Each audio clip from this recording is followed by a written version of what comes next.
നമസ്കാരം, ഞാൻ PC James, Nirmala college, Kuravilangad. കഴിഞ്ഞ ക്ലാസ്സിൽ നമ്മൾ പറഞ്ഞു നിർത്തിയത് ടെൻസ് ആപ്ലിക്കേഷൻസാണ്. 3 ടെൻസ് 4 വീതം തിരിക്കുമ്പോൾ 12 ഫോംസ് ഉണ്ടെന്നും അതിൻ്റെ ഉപയോഗം ആകെ കൂടി 40 സന്ദർഭങ്ങളിൽ വരും എന്നും കണ്ടു. അതിൽ 22 പ്രസന്റും 13 പാസ്റ്റും 5 ഫ്യൂച്ചർ ആണെന്നും പറഞ്ഞു. അപ്പോൾ ഇനി നമുക്ക് ഈ പ്രസന്റ് ടെൻസിൻ്റെ ആപ്ലിക്കേഷൻസിലേക്ക് പോകാം. പ്രസന്റ് ടെൻസിൽ 22 സിറ്റുവേഷൻസ് കവർ ചെയ്യും. അതിൽ 9 simple, 5 continuous, 5 perfect, 3 perfect continuous. ഒന്നുകൂടെ പറഞ്ഞാൽ 9 simple, 5 continuous, 5 perfect, 3 perfect continuous. 9 5 14 5 19 3 22 സിറ്റുവേഷനായി. അതിൽ ആ സിറ്റുവേഷൻ ഒന്നാമത്തതിലേക്ക് വരുന്നതിന് മുമ്പ് സിമ്പിൾ പ്രസന്റ് ടെൻസിൽ എങ്ങനെയാണ് ഒരു കാര്യം, ഒരു സെന്റൻസ് ഫോം ചെയ്യുന്നത്, രൂപീകരിക്കുന്നത്, അതിൻ്റെ ഈക്വേഷനാണ് ഇവിടെ കൊടുത്തിരിക്കുന്നത്. Subject, root verb, object. ഇത് നേരത്തെ പറഞ്ഞിട്ടുണ്ട്. അതനുസരിച്ച് I subject, I play cricket, ഞാൻ ക്രിക്കറ്റ് കളിക്കുന്നു. അവിടെ വേറെ ഒരു മാറ്റവും ഇല്ല. സബ്ജക്റ്റ് വെർബ് വന്നു. എന്താ കളിക്കുന്നത്? ക്രിക്കറ്റ്. അത് വി ആയിട്ട് മാറുക. വി ആയിട്ട് മാറുമ്പോൾ അവിടെയും മാറ്റമില്ല. വി പ്ലേ ക്രിക്കറ്റ്, ഞങ്ങൾ ക്രിക്കറ്റ് കളിക്കുന്നു. യു പ്ലേ ക്രിക്കറ്റ്, നിങ്ങൾ ക്രിക്കറ്റ് കളിക്കുന്നു. അവിടെയും യാതൊരുവിധ മാറ്റവും ഇല്ല. എന്നാൽ fourth sentence he place cricket. എന്തുകൊണ്ടാ? ഹീ തേർഡ് പേഴ്സൺ സിംഗുലർ ആണ്, ഹീ ഷീറ്റ്. അപ്പോൾ അങ്ങനെ വരുമ്പോൾ വേർബിനോടൊപ്പം സിമ്പിൾ പ്രസന്റിൽ എസ് ചേർക്കേണ്ടി വരും. He place cricket, she place cricket, it place cricket. 7 നോക്കുക. ദേ പ്ലേ ക്രിക്കറ്റ്. ഹീ ഷീറ്റിന്റെ പ്ലൂറലാണ് ദേ. ദേ പ്ലേ ക്രിക്കറ്റ്. ഒരാളെ കുറിച്ച് പറയുന്നു, മിസ്റ്റർ അമൽ. അമൽ പ്ലേസ് ക്രിക്കറ്റ്. അമൽ ക്രിക്കറ്റ് കളിക്കുന്നു. Sindhu, Sindhu place cricket. ഇനി 2 പേരും കൂടെ വരിക. അമൽ ആൻഡ് സിന്ധു പ്ലേ ക്രിക്കറ്റ്. അപ്പൊ 2 കൂടെ വന്നപ്പോൾ അമൽ വന്നു, സിന്ധു വന്നു. 2 പേര് വന്നപ്പോൾ അത് ഒന്നിലധികമായി, പ്ലൂറലായി. അപ്പോൾ എസ് വേണ്ട. തേർഡ് പേഴ്സൺ സിംഗുലറായ ഹീയോ അതിന് പകരം നിൽക്കുന്ന അമൽ, ഷീ അതിന് പകരം നിൽക്കുന്ന സിന്ധു, ഇറ്റ് അത് ആരുമാകാം, ഒരു കൊച്ചു കുഞ്ഞാകാം, ആരുമാകാം, ആയിക്കോട്ടെ. അപ്പോൾ അതിൻ്റെ കൂടെ എസ് വേണം. അപ്പോൾ ഇതാണ്, ഈ രീതിയിലാണ് സിമ്പിൾ പ്രസന്റ് ഉണ്ടാക്കുന്നത്. ഒന്നുകൂടെ പറയാം. സിമ്പിൾ പ്രസന്റ് ഫോം ചെയ്യുന്നത് subject, root verb, object. I play cricket, we play cricket, ഇതെല്ലാം കണ്ടു. ഇനി ഇതിൻ്റെ സ്ഥാനത്ത് ആള് മാറുക. ഞങ്ങൾ ഫുട്ബോൾ കളിക്കുന്നു, ക്രിക്കറ്റിന് പകരം ഫുട്ബോൾ ആക്കുക. അപ്പോഴും സെന്റൻസിന്റെ സ്ട്രക്ചറിന് മാറ്റമില്ല. മറ്റൊരു എക്സാമ്പിൾ നോക്കുക. ഐ പ്ലേ ക്രിക്കറ്റിന് പകരം അയാൾ സ്കൂളിൽ പോകുന്നു. അയാൾ ഹീ. ഹീ വരുമ്പോൾ എന്ത് വേണം? പ്ലേസിന് പകരം പോകുന്നു എന്ന വാക്ക് ഗോയ. ആ ഗോയുടെ കൂടി എസ് ചേരുമ്പോഴോ ഹീ ഗോസ്. സ്കൂള് തന്നെ, സ്കൂളിലേക്ക് പോകുന്നു. ഹീ ഗോസ് ടു സ്കൂൾ എന്നാകും. അത് ഐ വരുമ്പോഴോ I go to school, we go to school, you go to school, he goes to school, she goes to school, it goes to school, they go to school, Amal goes to school, Sindhu goes to school, Amal and Sindhu go to school. ഇനി കുട്ടികൾ homework ചെയ്യുക, ഗ്രഹപാഠം ചെയ്യുക. ആ homework ചെയ്യുമ്പോൾ എങ്ങനെ പറയാൻ പറ്റും? Children. Children വരുമ്പോൾ ചൈൽഡ് എന്നുള്ളതിൻ്റെ പ്ലൂറലാണ്. ചൈൽഡ് ഒരു കുട്ടിയാണ്, ചിൽഡ്രൻ ഒന്നിലധികമാണ്. ആ പ്ലൂറൽ വരുമ്പോഴോ എസ് വേണ്ട. Children do there homework. ഞാൻ പറഞ്ഞല്ലോ, സിമ്പിൾ പ്രസന്റിലാണ് നമ്മൾ ചെയ്യുന്നത്. ഇതിൻ്റെ ആപ്ലിക്കേഷൻസ് വരുന്നതേ ഉള്ളൂ. Children do there homework. അവൾ പടം വരയ്ക്കുന്നു. She draws A picture. She draws A picture. അവൾ ഒരാനയുടെ പടം വരയ്ക്കുന്നു. ഷീ ഡ്രോസ് ആൻ എലഫന്റ് എന്ന് പറയല. ആനയെ വരയ്ക്കാൻ പറ്റത്തില്ല, ആനയുടെ പടമാണ് വരയ്ക്കുന്നത്. അതിൽ അർത്ഥ വ്യത്യാസം ഇംഗ്ലീഷിലുണ്ട്. She draws the picture of an elephant. എന്താ പറയാ? ഷീ ഡ്രോസ്, ഷീ വരുമ്പോൾ എസ് വന്നു. She draws the picture of an elephant. ഒരു ആൺകുട്ടി ഒരു കടുവയുടെ പടം വരയ്ക്കുന്നു. A boy draws the picture of a tiger.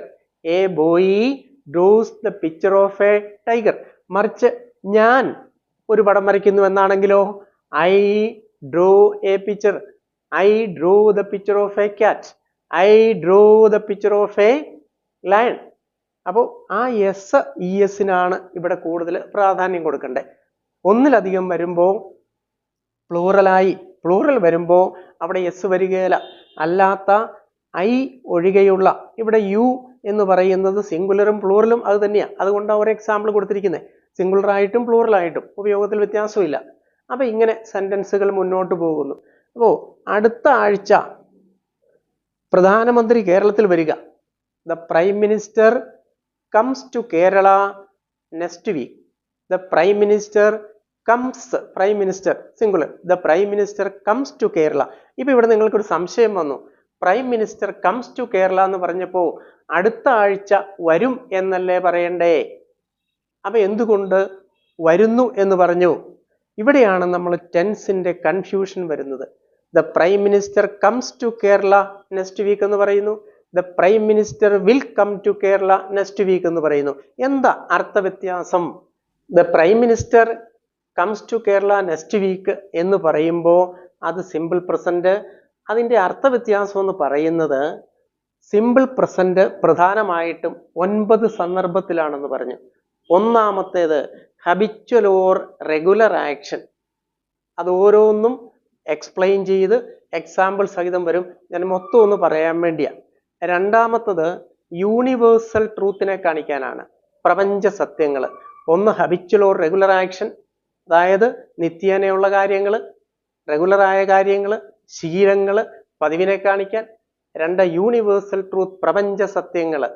3 near future, അതായത് അടുത്ത കാലത്ത് സംഭവിക്കുമെന്ന് ഉറപ്പുള്ള ഒരു കാര്യം നമുക്ക് ഫ്യൂച്ചർ ഉപയോഗിക്കുന്നതിന് പകരമായി സിമ്പിൾ പ്രസന്റ് പറയാം. അങ്ങനെ വരുമ്പോൾ അത് ഫ്യൂച്ചറിനേക്കാൾ ഇഫക്റ്റീവ് ആകും, ഫലപ്രദമാകും. ഞാൻ വൈകുന്നേരം കോട്ടയത്തിന് പോകും എന്ന് പറയാം. ഞാൻ വൈകുന്നേരം കോട്ടയം പോവാണേ എന്ന് പറയാം. അപ്പം ഞാൻ വൈകുന്നേരം കോട്ടയം പോവാണ് എന്ന് പറഞ്ഞാൽ നിങ്ങൾ എന്നെ പ്രതീക്ഷിച്ച് വരണ്ട, അതിന് കുറെ കൂടെ ഒരു ഉറപ്പുണ്ട്. ഈ നിയമമാണ് നമ്മളിപ്പോൾ കണ്ടത്. അതായത് the prime minister comes to Kerala next week, അടുത്ത ആഴ്ച പ്രധാനമന്ത്രി വരിക എന്ന് പറഞ്ഞാൽ അതല്ല, എല്ലാം തീരുമാനിച്ചിരിക്കുന്നു, ഒരുക്കങ്ങൾ നടന്നുകൊണ്ടിരിക്കുന്നു, യാതൊരു മാറ്റവും ഇല്ല എന്നർത്ഥം.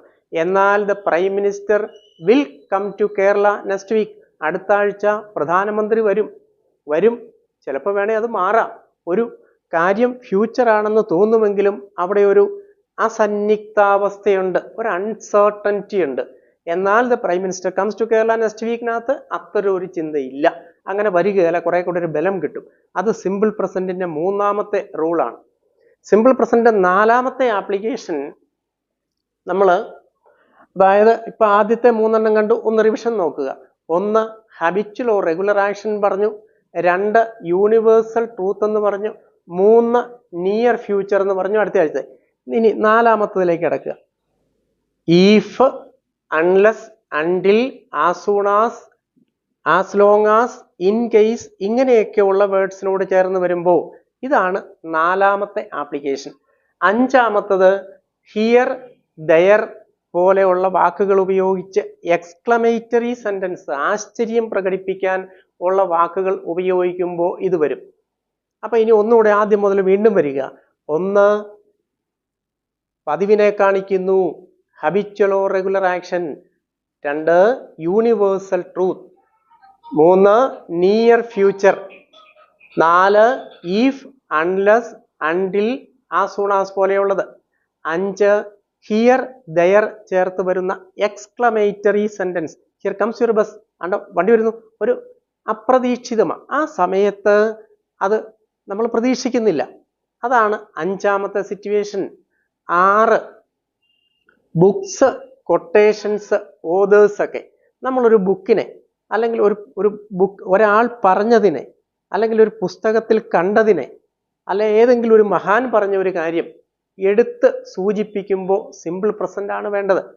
ബൈബിളിൽ പറഞ്ഞ ഒരു കാര്യം ഒരു പ്രസംഗകൻ കോട്ട് ചെയ്യുമ്പോൾ ദ ബൈബിൾ സെയ്സ് എന്ന് പറയും. അതല്ലാണ്ട് the Bible set, the Bible has set എന്ന് പറയില്ല. ഇതാണ് ആറാമത്തെ ആപ്ലിക്കേഷൻ. ഏഴാമത്തത് പണ്ട് നടന്ന കാര്യങ്ങൾ, കഴിഞ്ഞ കാലത്ത് നടന്ന കാര്യങ്ങൾ നമുക്ക് നമ്മുടെ കൺമുന്നിൽ ഇപ്പൊ കാണും പോലെ അവതരിപ്പിക്കാം. അത് ചരിത്രപരമാണെങ്കിൽ ഹിസ്റ്ററിക് പ്രസന്റ് എന്ന് പറയും, ഡ്രമാറ്റിക് പ്രസന്റേഷൻ എന്ന് പറയും.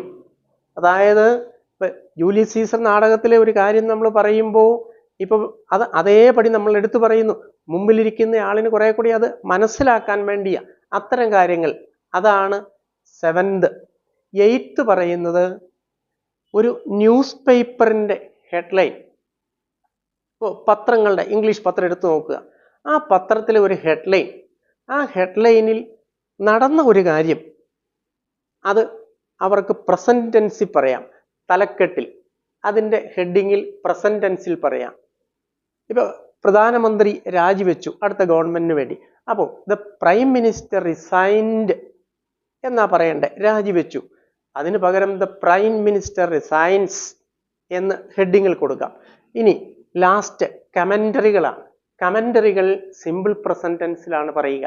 അപ്പൊ ഈ 9 സന്ദർഭങ്ങളാണ് കൂടുതലായിട്ടും സിമ്പിൾ പ്രസന്റിന് വേണ്ടി ഉപയോഗിക്കുന്നത്.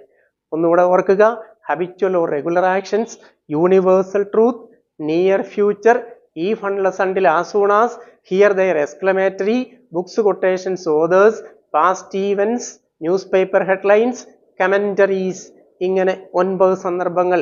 ഓരോന്നിൻ്റെയും എക്സ്പ്ലനേഷൻ നമ്മൾ അടുത്ത ക്ലാസ്സിൽ കാണാം.